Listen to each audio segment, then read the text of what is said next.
Let me thank all of you for joining me tonight. I know that it is late and I'm not going to go on for too long. And let me also just congratulate Stacey Abrams for her very, very effective response to President Trump's State of the Union. Now we, I think, all know why she would have been a wonderful governor of Georgia. I know that this will probably not shock you. But I hate to say this, but not everything Donald Trump said tonight was true or accurate. Tonight, when we talk about the economy, tonight and on numerous occasions since he has taken office, President Trump has told the American people that the U.S. economy is the hottest economy anywhere in the world, that it is really booming. Well, that may be true for the members of his Mar-a-Lago country club, where the price of admission has doubled to $200,000. For those folks who go to Trump's club and for the wealthiest people in our nation, Trump is right.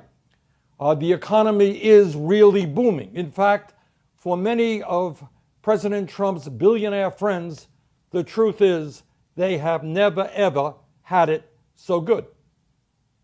But for the middle class and for the working families of our country, the truth is that the economy is not so great. Over the last year, for example, real inflation accounted for wages for the average American worker is up by all of 1.2%, just $9.11 a week. In fact, real wages for that same worker, that average American worker, are lower today than they were in 1973. Let me repeat that. The average American worker, after adjusting for inflation, is earning less today than he or she did 46 years ago, despite huge increases in productivity. Sadly, millions of American workers are now forced to work 2 or 3 jobs just to pay the bills and to keep their heads above water economically.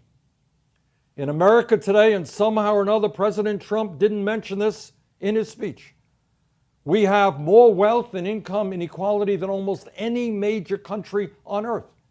And it is more unfair, more unequal now than at any other time since the Gilded Age of the 1920s. Yes, the economy is great for the 3 wealthiest people in America who own more wealth than the bottom half of our country, 160 million Americans. Yes, the economy is great for the top 1% who now earn 46% of all new income in our economy. Yes, the economy is great for the top 25 hedge fund managers on Wall Street who made nearly twice as much income last year as all 140,000 kindergarten teachers in our country. 25 hedge fund managers. Yeah, the economy is great for the 5 richest people in America who have seen their wealth go up by over $100 billion since Trump was elected, and for corporations that have announced over $1 trillion in stock buybacks in 2018 alone. Yes, the economy may be great for those folks, but it is absolutely not booming for the nearly 80% of American workers who live paycheck to paycheck, desperately hoping that their child doesn't get sick, praying that their car doesn't break down, or that they don't lose their job. Despite what President Trump says, this is not a hot economy when 43% of households can't afford to pay for housing, food, childcare, healthcare, transportation, and a cell phone without going into debt. That is not a hot economy for ordinary Americans. The economy is not booming when half of Americans 55 years of age and older have no idea how they will live out the last years of their lives with dignity because they have no retirement savings.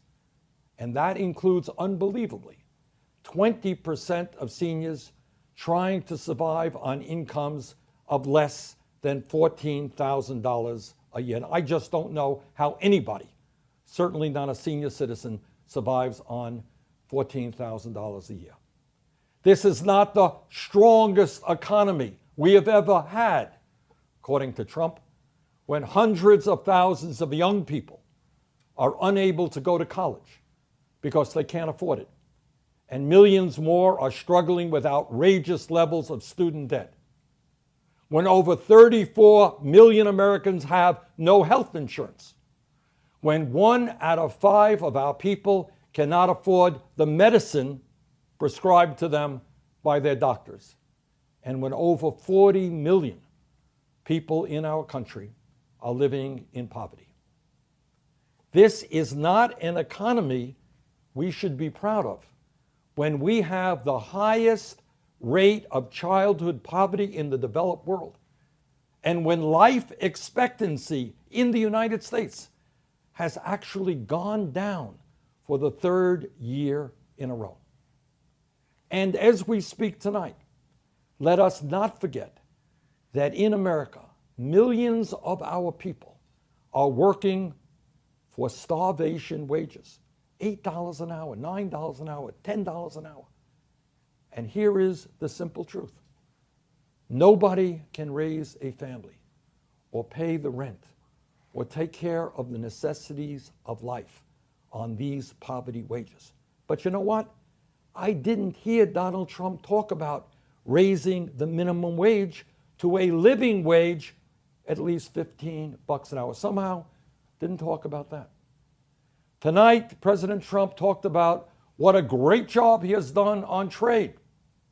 But what he forgot to tell you is that the annual trade deficit has gone up by over $100 billion since he became president. And our trade deficit with China and Mexico has gone up by tens of billions of dollars. Meanwhile, since Trump was elected, corporations have shipped 185,000 American jobs overseas. President Trump also talked tonight about the need to rebuild our country's crumbling infrastructure, our roads and our bridges and our water systems and our wastewater plants. And he is absolutely right. It is an absolute disgrace that in the wealthiest nation on earth we have an infrastructure that is crumbling.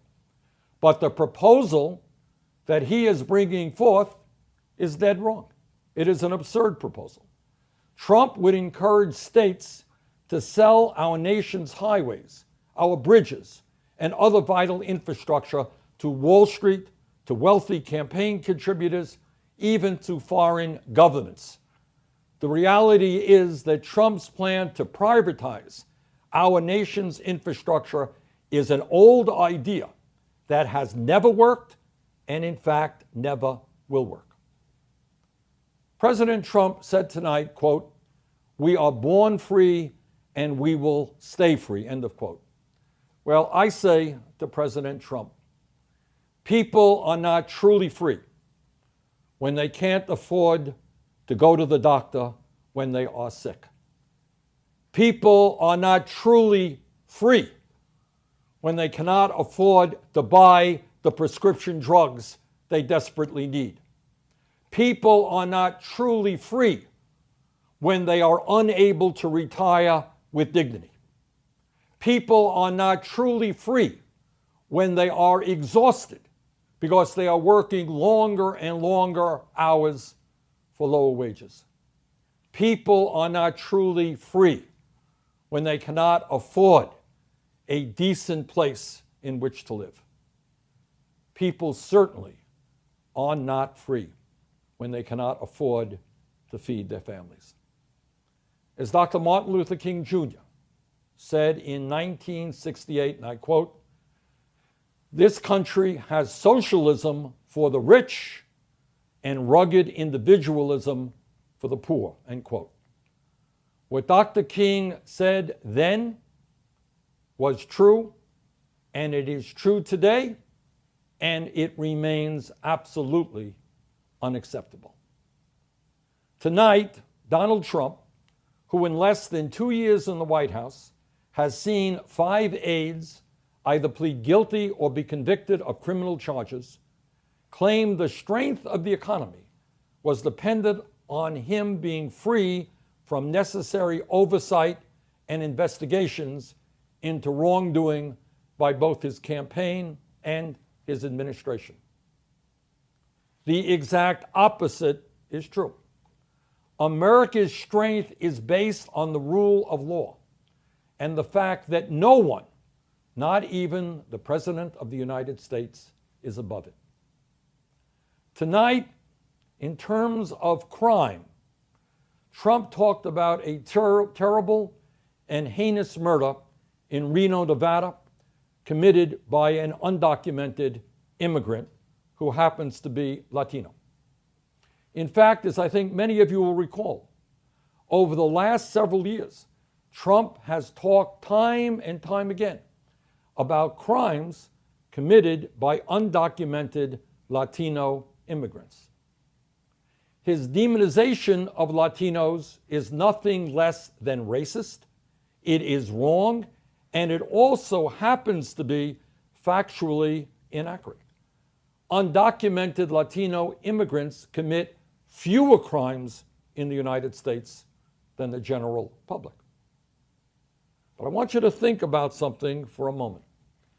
Isn't it strange that when we talk about terrible crimes committed in the United States or in the state of Nevada, Donald Trump forgot to mention that in 2017, a white man named Stephen Paddock killed 58 people and wounded 851 in the deadliest shooting in modern American history. That also happened in Nevada.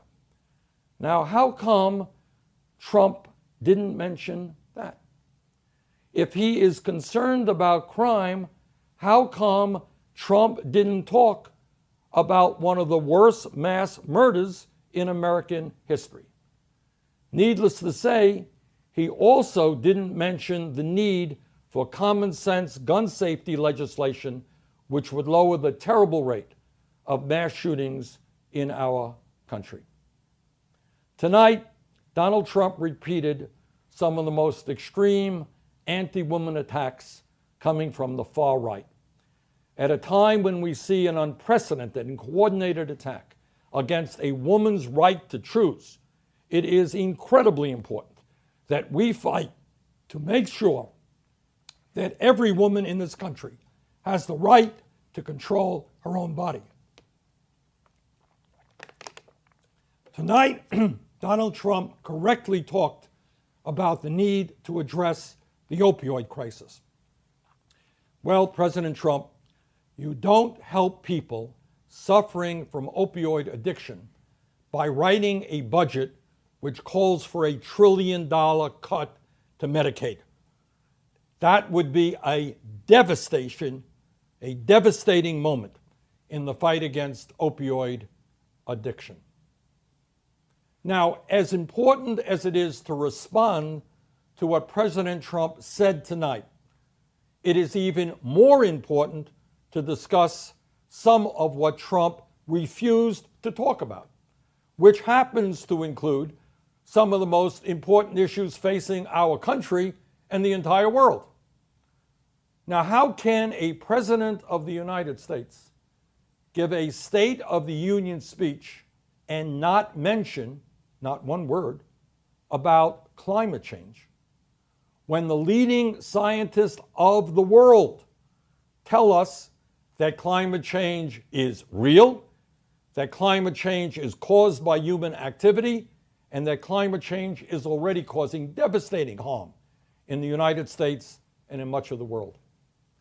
Further, the scientists tell us that we have a very short 12 years, not a lot of time, in order to transform our energy system away from fossil fuels and into energy efficiency and sustainable energy, if we are going to have a planet that is healthy and habitable for our children and our grandchildren. Somehow or another, Donald Trump just forgot to talk about that. Trump also forgot to discuss the international embarrassment of the United States being the only major country on earth not to guarantee health care to all people as a right. Now, how can he ignore the fact that we spend far more per capita on health care than any other country on earth, while at the same time tens of millions of our fellow Americans are uninsured or underinsured? Somehow or another, Trump forgot to get to that issue. How can President Trump not discuss the terrible attacks that we are seeing to undermine the fundamentals of American democracy, which includes the disastrous Citizens United Supreme Court decision that allows billionaires to buy elections? Trump talked a lot about freedom tonight, but somehow or another, he didn't talk about governors' efforts all across this country. Governors who are trying to suppress the vote and make it harder for poor people or people of color to vote. You can't talk about freedom in America and ignore the massive amounts of voter suppression taking place, denying people the right to participate in our democracy. Donald Trump talked about the economy, but he forgot to mention the fact that state after state is doing the right thing and is raising the minimum wage to a living wage, $15 an hour. But I didn't hear President Trump say that he would work with me and with other advocates of a living wage to raise the minimum wage at the federal level to $15 an hour. Somehow didn't get into that. How could President Trump not mention the words Social Security, Medicare, or Medicaid in his State of the Union speech when he promised over and over again during his campaign, you remember that? That he would not cut these programs? Could it be because his budget proposed massive cuts to Medicare and Medicaid and Social Security in direct violation of his campaign pledge? How could Trump not talk about the reality that Russia, through cyber warfare, interfered in our election in 2016, is interfering in democratic elections all over the world, and according to the heads of his own national security agencies, attempted to interfere in the 2018 midterm elections? How can the president say nothing about Yemen, where the humanitarian crisis where the worst humanitarian crisis in the world is currently taking place, brought on by a Saudi-led war that the United States is supporting?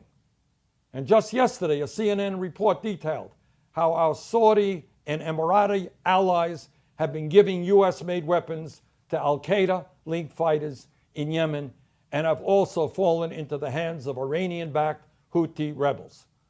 This war is a disaster, which is why the Senate passed a resolution that I sponsored last December, calling on the president to end our support for that terrible war, and why colleagues in both the House and the Senate reintroduced that legislation last week. This is an enormously important foreign policy issue. It speaks to our relationship with a despotic regime in Saudi Arabia. Somehow Trump forgot to mention that.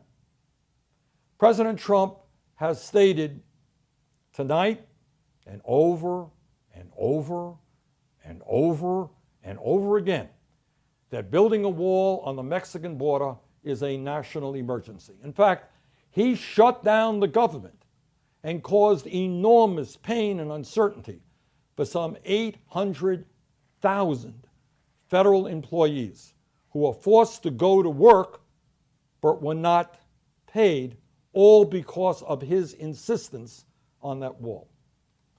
No, President Trump, building a wall is not an emergency. In terms of immigration in this country, what we need to do is not to waste billions of dollars on a wall, but to finally address the need for comprehensive immigration reform, including a path to citizenship for millions of undocumented people. It is inhumane and not what America stands for, that tiny children at the border have been torn apart from their parents. It is disgraceful that 1.8 million young people raised in the United States and who know no other country but the United States have lost their legal protection under the DACA program because of Trump's actions. It is heartbreaking that almost 11 million undocumented people living in this country, the overwhelming majority of whom are hardworking and law-abiding, worry every day about being deported and separated from their loved ones. What a president of the United States is supposed to do, and I think in a certain sense almost all presidents in recent history have understood that, is that when you're president, you bring our people together, whether they're black or white or Latino, whether they're Asian American, Native American, whether they're men or women, whether they're gay or straight. That's what a president is supposed to do. But in an unprecedented way, that is not what this president is doing. In fact, he is trying to divide us up. He is trying to have one group turn against another group. And that is certainly not what this country is supposed to be about. Trump said tonight that we should, quote, govern not as two parties, but as one nation. I agree. But Trump's agenda of providing tax breaks to billionaires while throwing millions of Americans off of health insurance is the exact opposite of what the American people want. If Trump truly wants to govern in a bipartisan manner, let's take a look at what the overwhelming majority of the American people want. In other words, I know this is a radical idea, but I say to the President of the United States, why don't you do what the American people want you to do rather than what wealthy campaign contributors want? Let me give you some examples. A Fox News poll conducted last month shows that 70% of Americans support a tax increase on families making over $10 million. According to Reuters, 70% of the American people, including 52% of Republicans, support Medicare for all. They understand that the current health system is not working, and they want to join every other country on earth in making healthcare a right, not a privilege. Another poll found that 72% of the American people, including 51% of Republicans, want to expand Social Security benefits. Make sure that our elderly people can retire in dignity, and do that by increasing taxes on millionaires and billionaires. According to Gallup, 76% of the American people, including large majorities of Republicans and Democrats, want us to spend $1 trillion on an infrastructure plan to create up to 15 million good-paying jobs. The Kaiser Family Foundation has found that 92% of Americans want Medicare to negotiate with pharmaceutical companies to lower prescription drug prices. 92%. That same poll also found that 72% of Americans, including 3/4 of Republicans, want the freedom to buy low-cost prescription drugs from Canada. Gallup tells us that 64% of Americans, including 51% of Republicans, believe marijuana should be legal. And that tells me that we should end the disastrous war on drugs. Quinnipiac tells us that Americans support by over 94% requiring background checks for all gun purchases. CBS has found that 87% of Americans, including 79% of Republicans, want to allow immigrants who are brought to the United States as children to stay in our country. And according to a July 2018 survey paid for by the Koch brothers, 66% of Americans believe, quote, government-paid college tuition is an effective solution to social barriers. 65% of Americans believe that a $15 minimum wage is an effective solution to low wages. 69% of Americans believe that we need more regulation of Wall Street. And 69% of Americans also believe we should be increasing government assistance for child care. My fellow Americans, if the overwhelming majority of Americans want us to pass these enormously popular initiatives, why can't Congress pass them? Why isn't Congress and the White House doing what the American people want them to do? And the answer, frankly, is not complicated. The answer has everything to do with the power of the moneyed interests. Wall Street, big drug companies, huge health insurance companies, the fossil fuel industry, multinational corporations in the billionaire class.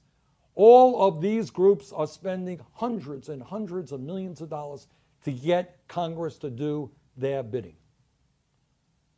But while they may have the money, and God only knows they have an endless supply of money, we have something that is more powerful on our side, and that is that we have the people.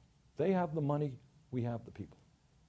If we are serious about transforming our country, if we are serious about rebuilding the shrinking middle class, if we are serious about reinvigorating our democracy and increasing voter turnout and bringing young people into the political process, let us bring our people together to take on and defeat a ruling class whose greed is destroying our nation.